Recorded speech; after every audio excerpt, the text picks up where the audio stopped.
नमस्कार, बहुत स्वागत है आपका हमारे खास कार्यक्रम हरियाणा डायरी में। हरियाणा में वीरवार को 12वीं बोर्ड की परीक्षाओं के नतीजे आए। इन परिणामों में हरियाणा की बेटियों ने बेहतर प्रदर्शन करते हुए टॉपर्स में अपनी जगह बनाई।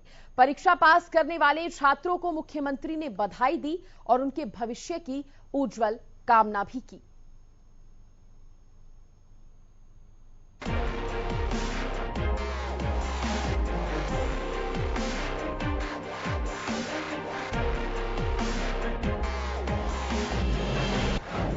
साल भर की मेहनत का परिणाम,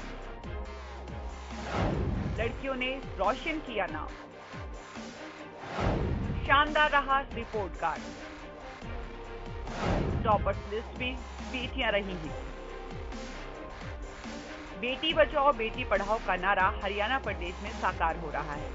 12वीं बोर्ड के नतीजों ने हरियाणा की बेटियों ने बाजी मारकर साफ कर दिया, वो अपनी नई उड़ान के लिए तैयार हैं।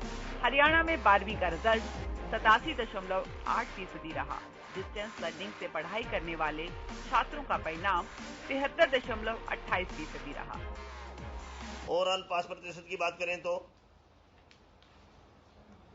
KCM public senior secondary school Nindana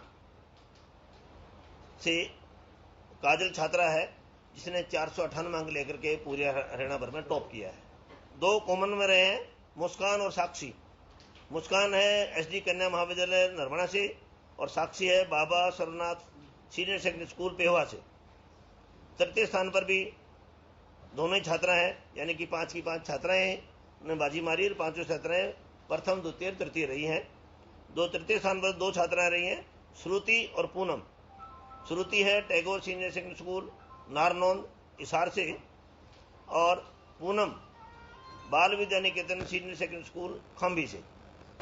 12वीं बोर्ड का परिणाम 2,45,685 छात्रों ने दी थी परीक्षा, तो वहीं 2,13,949 छात्र हुए पास। 23,604 छात्रों की आई कंपार्टमेंट और 1,06,102 छात्राएं हुई पास। साथ ही 1,07,847 छात्र हुए पास। छात्राओं का प्रतिशत 6.55% ज्यादा रहा।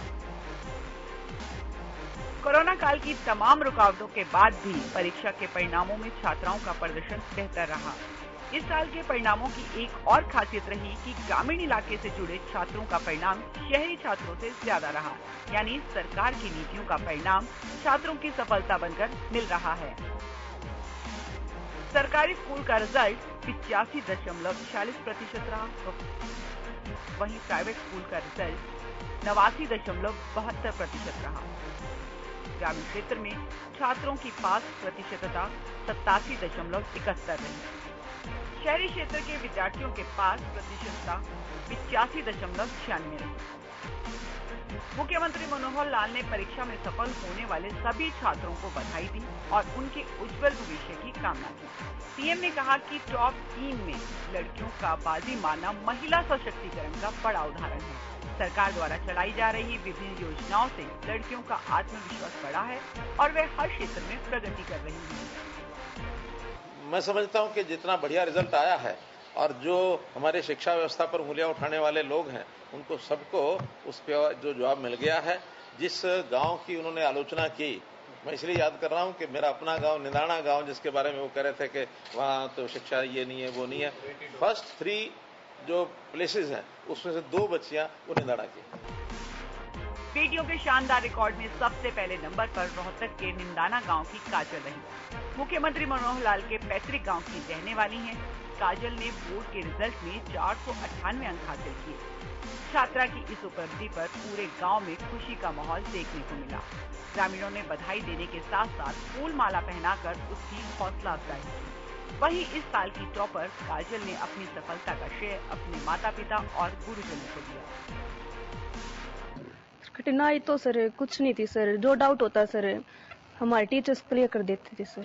तो स्कूल टीचरों की तरफ से किस तरह का सहयोग, ट्यूशन वगैरह भी आपने लगाया या फिर स्कूल में ही सर? ट्यूशन तो इतना लगाया नहीं था सर, केवल 3-4 दिन हमारी मैथ वाली मैम इनको 2-3 डाउट होते सर जो सोल्व नहीं होते सर, इनसे ज्यादा जाते सर। ट्यूशन सर यही कहेंगे सर, अपनी मेहनत जारी रखें सर, उसे रोके नहीं सर, कि अपना हौसला तोड़ देंगे तो सर हम कुछ भी नहीं कर पाएंगे।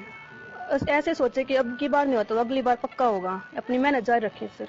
बस मास्टर की मेहनत है जी, लड़की की मेहनत है जी। तो और पूरे गांव में खुशी का माहौल? हाँ, खुशी का माहौल है जी। तो उनकी माता जी है, उनसे और बात करते हैं। हाँ जी, आपकी लड़की ने प्रथम स्थान हासिल किया, तो क्या कुछ कहेंगे आप इस बारे में? बहुत अच्छा हुआ जी, बहुत खुशी हो रही है जी। तो कितने घंटे ये पढ़ाई करती है? ये बहुत ज्यादा पढ़ती थी, 5 बजे लग स्कूल में पढ़ती थी जी, रात को भी 1-2 बजे लग पढ़ती थी जी। इसके लिए सर हम बहुत खुश हैं, पूरा स्टाफ को भी इसके लिए कांग्रेचुलेशन देना चाहते हैं। डायरेक्टर वजीर ने रहा हैं तो उनको भी, जो मैनेजमेंट है उन्होंने बहुत अच्छा पूरे ईयर स्टाफ ने मिलकर मेहनत कराई है, तो उसका आज ये परिणाम निकला है सर। काजल की इस उपलब्धि पर मुख्यमंत्री मनोहर लाल ने ट्वीट कर भी छात्रा को बधाई दी। जिस गांव की मिट्टी में मेरा बचपन बीता है, जिस गांव में मैंने शुरुआती स्कूल की पढ़ाई की है, आज उसी गांव की बच्ची ने HDSC 12वीं की परीक्षा में टॉप किया है। मैं भी इस बच्ची के परिवार की खुशी में आज सम्मिलित हूं और गौरवान्वित हूं। बेटी के उज्जवल भविष्य के लिए अनंत शुभकामनाएं। नंदाना गांव से दूर पिहोवा में साक्षी के घर में भी परिजनों ने मिठाइयां बांटकर बेटी की उपलब्धि का जश्न मनाया। साक्षी ने 496 नंबरों के साथ हरियाणा में दूसरे स्थान पर कब्जा जमाया है।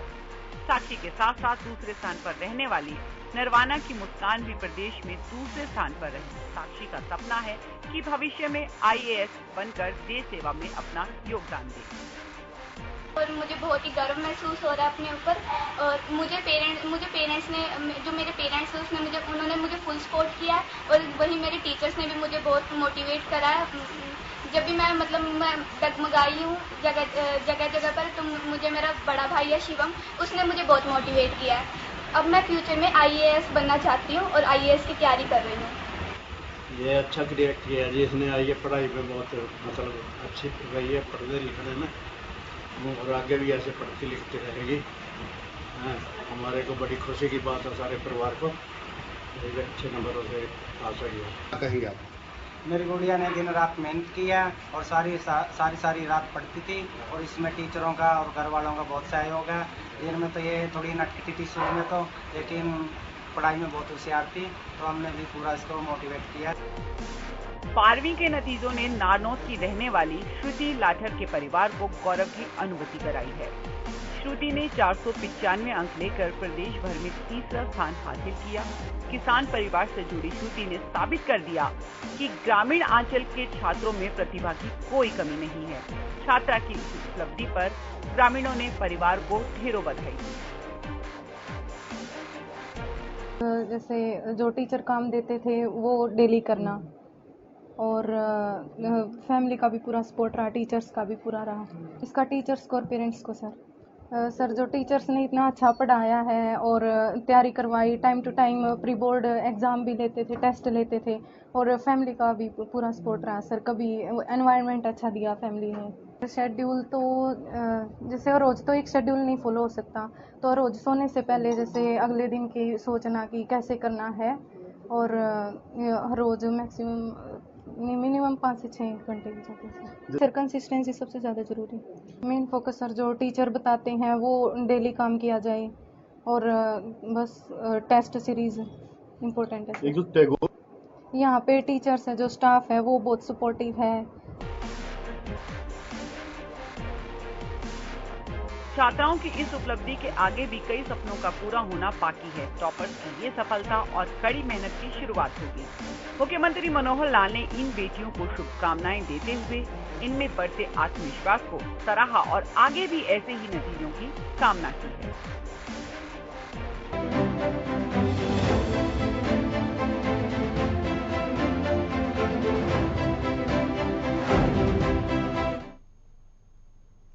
मुख्यमंत्री मनोहर लाल ने दिल्ली दौरे के दौरान बीजेपी के राष्ट्रीय अध्यक्ष जेपी नड्डा और गृह मंत्री अमित शाह से मुलाकात की। इस दौरान उनके साथ राज्यसभा सांसद कार्तिकेय शर्मा भी मौजूद रहे। क्या कुछ खास रहा इस मुलाकात में, जानने के लिए देखिए हमारी ये खास रिपोर्ट।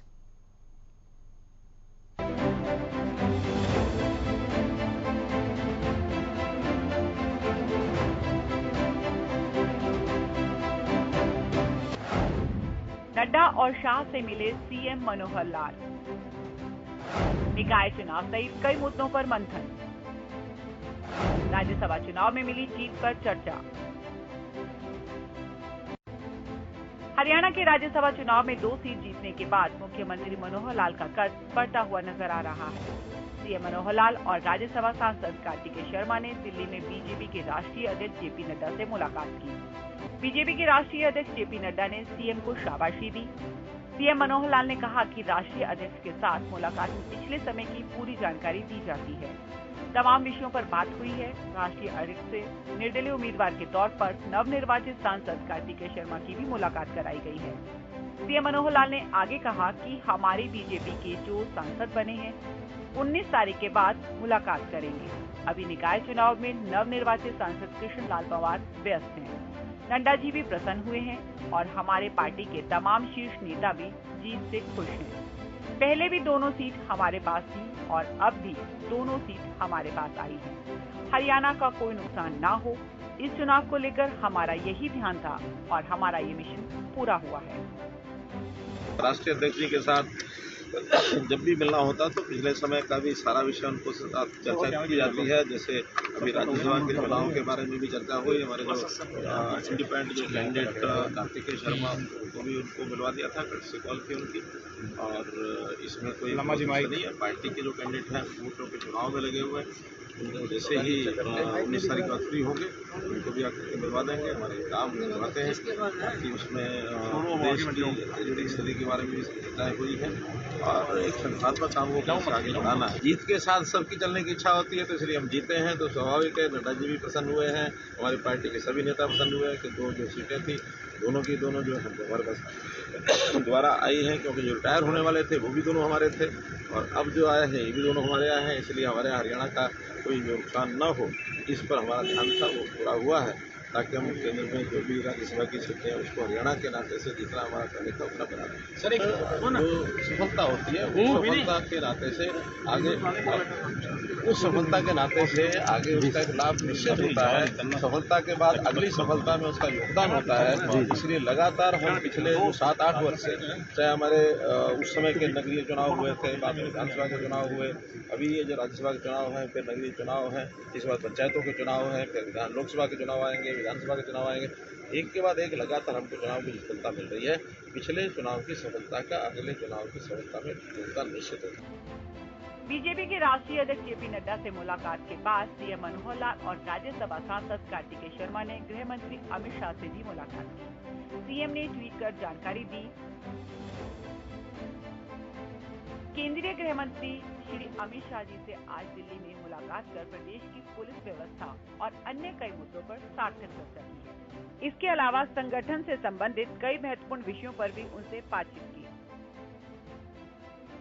वहीं राज्यसभा सांसद कार्तिकेय शर्मा ने कहा कि राज्यसभा चुनाव में जीतने में बीजेपी ने सहयोग किया, इसलिए गृह मंत्री अमित शाह और बीजेपी के राष्ट्रीय अध्यक्ष जेपी नड्डा से मिलकर उन्हें धन्यवाद दिया। कार्तिकेय शर्मा ने कहा कि मैं सौभाग्यशाली हूं कि राज्यसभा में अपने राज्य का प्रतिनिधित्व कर सकूंगा और आवाज उठाकर लोगों की मदद कर पाऊंगा। राज्यसभा में युवाओं, शिक्षा, रोजगार और SYL जैसे मुद्दे उठाना प्राथमिकता में शामिल रहेगा। केंद्र सरकार द्वारा फौज में अग्निपथ फैसले की राज्यसभा सांसद कार्तिकेय शर्मा ने सराहना की। ये बस एक औपचारिक मुलाकात थी, जब मैं अपनी जीत के बाद उनका धन्यवाद करने आया हूँ, श्री जेपी नड्डा जी का भी और श्री अमित शाह जी का भी और भारतीय जनता पार्टी का भी, क्योंकि पार्टी की बहुत मदद रही और उनके आशीर्वाद से मेरी जीत संभव हो पाई। तो उनका आशीर्वाद लिया, उनका धन्यवाद किया और बधाई की। बस ये बहुत ही अच्छा फैसला है। इसने बहुत नए आयाम खुलेंगे युवाओं के लिए, 17.5 साल से 21 साल की उम्र के लिए। इसमें लोगों को मौका मिलेगा और ख़ासकर हमारे प्रदेश के लिए, हरियाणा प्रदेश के लिए, जहाँ पर सबसे ज़्यादा तादाद में आर्मी में और फौज में लोग जाते हैं और नेशनलिज्म और राष्ट्रवाद हमारे खून में बसता है हरियाणा के। तो उनके लिए, उन बच्चों के लिए, उन युवाओं के लिए बहुत बड़ी उपलब्धि है, बहुत बड़ा मौका है कि किसी तरीके से उनको एक रास्ता मिल पाए, जो कि लोगों की डिमांड भी थी, मांग भी थी कि ऐसा कोई रास्ता मिलना चाहिए। इसका बहुत बहुत धन्यवाद करना चाहिए प्रधानमंत्री नरेंद्र मोदी जी को कि उन्होंने ऐसी दूरगामी सोच के हिसाब से ये पॉलिसी निकाली है। हरियाणा में राज्यसभा की 2 सीटों पर हुई बीजेपी की जीत से मुख्यमंत्री मनोहर लाल ने अपना राजनीतिक कौशल दिखाया है। मुख्यमंत्री मनोहर लाल ने कार्तिकेय को जिताने के लिए खुद मोर्चा संभाला था, जिसमें वो कामयाब भी हो गए।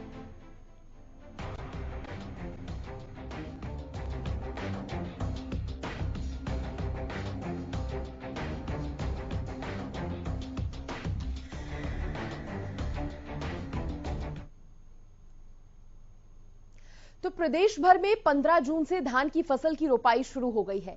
कृषि विभाग ने किसानों से आह्वान किया है कि कम समय में पककर तैयार होने वाली फसलों का किसान चुनाव करें। आपको बता दें कि पानी की बढ़ती समस्या को लेकर प्रदेश सरकार मेरा पानी मेरी विरासत को बढ़ावा दे रही है।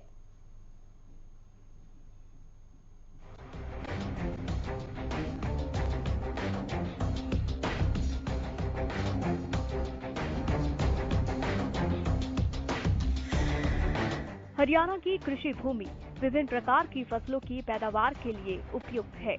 हरियाणा के किसान रबी और खरीफ के सीजन में ऐसी कई फसलें उगाते हैं जिसकी पहुंच देश के अलग अलग हिस्सों में होती है।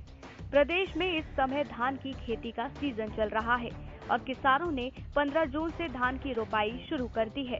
धान की खेती के लिए भूमि की गुणवत्ता के साथ पानी की ज्यादा खपत को लेकर हरियाणा सरकार लगातार किसानों को जागरूक कर रही है। सरकार ने किसानों को धान के बजाय दूसरी फसलों की पैदावार के लिए प्रोत्साहन दे रही है। एक बार फिर धान के सीजन में कृषि मंत्री ने किसानों से धान की बिजाई न करने का आह्वान किया है। और वैसे हमने मेरा पानी मेरा विरासत के स्कीम बनाई है कि जो किसान धान को छोड़ करके दूसरी फसल लगाएगा उसको 7,000 रुपये प्रति एकड़ इंसेंटिव का हम देंगे। और इस स्कीम का लाख के आसपास एकड़ में पिछले साल भी फायदा लोगों ने उठाया है। और हमारे इस स्कीम में यहाँ तक है कि धान ना बोएं, खाली भी छोड़े तो उसको भी हम 7,000 रुपये प्रति एकड़ के देंगे। और जो लोग दूसरी विधि से धान लगाते हैं, DSR विधि से डायरेक्ट सीडिंग बीज से धान लगाते हैं, उनको भी हम 4,000 रुपये प्रति एकड़ का इंसेंटिव देते हैं। और दूसरी फसल लगाने पर प्रति एकड़ 7,000 की प्रोत्साहन राशि, खेत को खाली छोड़ने पर भी प्रति एकड़ 7,000 का इंटेंसिव मिलेगा। धान की सीधी बिजाई पर 4,000 की प्रोत्साहन राशि मिलेगी। वैकल्पिक फसल उगाने पर ड्रिप सिंचाई के लिए 85 का अनुदान। मक्का, बाजरा, दाल उगाने पर MPS पर सरकारी खरीद की गारंटी। सरकार की जागरूकता का असर हरियाणा के किसानों पर हुआ और प्रदेश के 74,133 किसान धान की खेती को छोड़ फसल विविधीकरण के साथ जुड़ गए हैं। सरकारी आंकड़ों के मुताबिक किसानों ने मक्का, कपास, बाजरा, दाल और मूंगफली के अलावा सूरजमुखी के फूलों की खेती करना शुरू कर दिया है। दूसरी फसलों की खेती करने पर प्रदेश सरकार ने किसानों को करीब 76 करोड़ रुपए सहायता राशि के तौर पर मुहैया कराई है। और इस स्कीम के तहत जो किसान इस स्कीम का लाभ लेना चाहते हैं उनको अपनी फसल की रजिस्ट्रेशन करा के फिर जो टीम तैयार होगी कृषि विभाग की, रेवेन्यू की पटवारी की तरफ से और खुद किसान की, इनकी टीम के द्वारा उनके खेत का वेरिफिकेशन होगा। वेरिफिकेशन के बाद किसान के खेत में प्रोत्साहन राशि डाल, जैसा कि सरकार ने सोनीपत जिले में 6,000 एकड़ का टारगेट दिया है और अब तक 530 किसानों ने अपना पंजीकरण इस स्कीम के तहत करवा लिया है। सर, स्कीम कितनी कारगर हो रही है? स्कीम के प्रति लोगों का काफ़ी रुझान है। जिनके पास पानी की कमी है या धान की फसल को छोड़ना चाहते हैं वो इन फसलों का या इस स्कीम का लाभ ले रहे हैं। साल 2020 में हरियाणा सरकार ने मेरा पानी मेरी विरासत योजना की शुरुआत की थी, जिसके बाद से अब हरियाणा के वो ब्लॉक जहां पानी की गहराई 40 मीटर से भी अधिक है, वहां ज्यादातर किसानों ने धान की बिजाई दूसरी फसलों की खेती बाड़ी शुरू कर दी है। कृषि विभाग भूजल स्तर को नियंत्रण में रखने के लिए फसल विविधीकरण का विभाग जोर दे रहा है। मेरा पानी मेरी विरासत हरियाणा सरकार की कृषि विभाग की अहम योजना है। इसके तहत जो किसान धान की खेती करते आ रहे थे, उनके लिए धान की खेती को छोड़ के दूसरी फसलें जो उगा रहे हैं, जैसे कि धान को छोड़ के मक्का है, कपास है, ज्वार है, तिलहन फसलें हैं, दलहन फसलें हैं, और यहाँ तक कि अगर कोई किसान अपने खेत को खाली छोड़ेगा उसको भी इस स्कीम का लाभ मिलेगा। सरकार की ओर से किसानों को अपनी फसल बदलने के लिए प्रोत्साहन राशि के रूप में 7,000 रुपए की स्कीम। कृषि विभाग दक्षिण हरियाणा के जिले में किसानों को दालों और तिलहनों की खेती के लिए प्रोत्साहित कर रहे हैं। और दक्षिण हरियाणा के जो किसान हैं जो दालों की खेती करें, मूंगफली की खेती करें, उनको भी हम 4,000 रुपये प्रति एकड़ का इंसेंटिव देने की हमारी सरकार विभाग की योजना है। और इन सारी चीज़ों का मकसद यही है कि फसलों का विविधीकरण करें। जो हरियाणा में जल की उपलब्धता कम है उसको कैसे बचाएं। और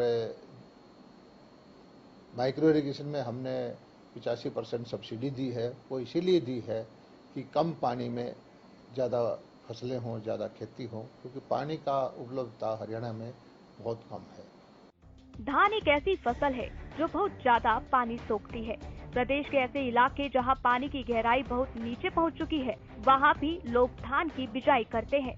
ऐसे में किसानों को नई तकनीक से धान की बिजाई के लिए प्रमोट किया जा रहा है। लगातार धान में गेहूं की खेती करने पर मिट्टी भी थक जाती है और उसकी उर्वरता प्रभावित होने लगती है। मिट्टी को उपजाऊ बनाए रखने के लिए फसल विविधीकरण जरूरी हो जाता है। किसानों को किसी तरह का खामियाजा न उठाना पड़े, इसके लिए हरियाणा सरकार कृषि क्षेत्र को नई तकनीकों से जोड़ रही है। साथ ही नई तकनीक से खेती के लिए प्रशिक्षण भी दे रही है। हरियाणा का किसान खुशहाल हो और प्रदेश में संसाधनों की आपूर्ति बने रहे, दोनों बातों का ख्याल रखते हुए हरियाणा सरकार किसानों को धान की बजाय फसल विविधीकरण के लिए प्रोत्साहित कर रही है।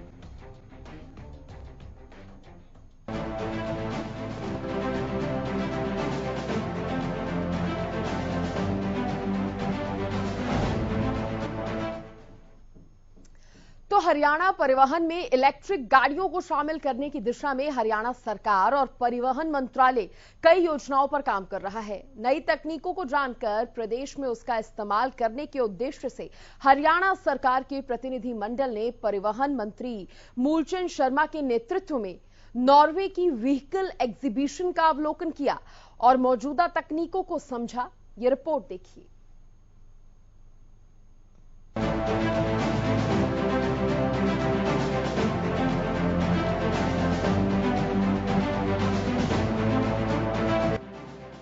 हरियाणा में प्रकृति की देखभाल को लेकर सजग प्रदेश सरकार पर्यावरण की सुरक्षा को लेकर कई कदम उठा रही है। हरियाणा में ग्रीन जोन को बढ़ावा देने के साथ ही सरकार प्रदूषण को काबू करने वाले कारकों पर भी काम कर रही है। तेज रफ्तार में दौड़ती गाड़ियां बढ़ते प्रदूषण की सबसे बड़ी वजहों में से एक है। समय की कीमत ने गाड़ियों के महत्व को बढ़ा दिया है। ऐसे में हरियाणा सरकार इलेक्ट्रिक वाहनों को विकल्प के रूप में देख रही है, जिसके जरिए हरियाणा की हरियाली छटा से प्रदूषण के काले साए को मिटाया जा सकता है। प्रदेश की स्मार्ट सिटी में इलेक्ट्रिक व्हीकल के लिए इंफ्रास्ट्रक्चर तैयार कर रहे परिवहन मंत्री ने हाल ही में नॉर्वे की इलेक्ट्रिक व्हीकल की एग्जीबिशन में हिस्सा लिया। यह एग्जीबिशन नॉर्वे की राजधानी ऑस्लो में आयोजित हुई थी। इसमें परिवहन मंत्री मूलचंद शर्मा के साथ साथ राई के विधायक मोहन बरौली, फरीदाबाद के विधायक और परिवहन विभाग के प्रधान सचिव नवदीप सिंह वर्ग और परिवहन विभाग के अन्य उच्च अधिकारी शामिल रहे। परिवहन मंत्री मूलचंद शर्मा ने कहा कि इलेक्ट्रिक वाहन आज के समय की डिमांड है। बड़ी बड़ी वाहन कंपनियां नए नए इलेक्ट्रिक वाहन लाने के लिए रिसर्च और डेवलपमेंट पर काम कर रही है। इलेक्ट्रिक वाहन निर्माण में जितनी ज्यादा कंपनियां आएंगी, इससे गाड़ियों की कीमतों में कमी होगी और ये गाड़ियां किफायती दाम पर उपलब्ध होंगी। ऑस्लो में आयोजित इलेक्ट्रिक व्हीकल एग्जीबिशन में दुनिया भर की कंपनियों ने अपने इलेक्ट्रिक वाहनों को प्रदर्शित किया। परिवहन मंत्री ने बताया कि हरियाणा सरकार और परिवहन विभाग भी इलेक्ट्रिक बसों को अपने बेड़े में शामिल करने जा रही है। एग्जीबिशन में प्रदर्शित की जा रही गाड़ियों और तकनीक धीरे धीरे भारत में भी उपलब्ध होगी। मूलचंद शर्मा ने कहा कि ये संगोष्ठी हरियाणा प्रदेश में इलेक्ट्रिक वाहनों को बढ़ावा देने के लिए बेहतर साबित होगी। जल्द ही हरियाणा रोडवेज के बेड़े में इलेक्ट्रिक बसें शामिल होने जा रही हैं। इसके लिए परिवहन मंत्री की तरफ से प्रपोजल तैयार कर सीएम ऑफिस भेजा जा चुका है। हरियाणा में दौड़ेगी इलेक्ट्रिक बसें। हरियाणा में नवंबर तक दौड़ेगी इलेक्ट्रिक बसें। प्रदेश के 10 जिलों में चलेंगी इलेक्ट्रिक बसें। प्रपोजल में 600 नॉन एसी इलेक्ट्रिक बसें शामिल। हरियाणा में दौड़ेंगी 200 एसी इलेक्ट्रिक बसें। फरीदाबाद और अंबाला में 100 इलेक्ट्रिक बसें। हिसार और करनाल में 100 इलेक्ट्रिक बसें। पानीपत और यमुना नगर में भी 80 इलेक्ट्रिक बसें। रोहतक और सोनीपत में भी 80 इलेक्ट्रिक बसें। गुरुग्राम और पंचकुला में 50 इलेक्ट्रिक बसें। लोगों को प्रेरित करने के लिए मुख्यमंत्री मनोहर लाल खुद कई मौके पर लोगों के बीच इलेक्ट्रिक व्हीकल का इस्तेमाल करते दिखाई दिए। हरियाणा सरकार इलेक्ट्रिक वाहनों को बढ़ावा देने के लिए काम कर रही है। पर्यावरण की सुरक्षा को लेकर लोगों को जागरूक करना और उन्हें इलेक्ट्रिक वाहनों के इस्तेमाल के लिए प्रेरित करना सरकार की योजनाओं का हिस्सा है। प्रदेश में इलेक्ट्रिक वाहनों के इस्तेमाल पर सब्सिडी जैसी सुविधाएं देकर लोगों को इलेक्ट्रिक गाड़ियों की तरफ बढ़ने के लिए प्रोत्साहन दे रही है। सब्सिडाइज मॉडल पर केंद्र सरकार की ओर से 15,000 से 20,000 रुपए की सब्सिडी दी जाती है, जबकि राज्य सरकार 5,000 से 15,000 की सब्सिडी दे रही है। आने वाले समय में साइबर सिटी गुरुग्राम में 3 व्हीकल रिक्शा की जगह भी इलेक्ट्रिक गाड़ियों को चलाना सरकार की महत्वाकांक्षी परियोजनाओं का हिस्सा है। इलेक्ट्रिक गाड़ियों और बसों का चलन में आना पर्यावरण की सुरक्षा के लिए संजीवनी का काम रहेगा। और इसी के साथ हरियाणा डायरी में आज के लिए इतना ही। आप देखते रहिए हरियाणा न्यूज। नमस्कार।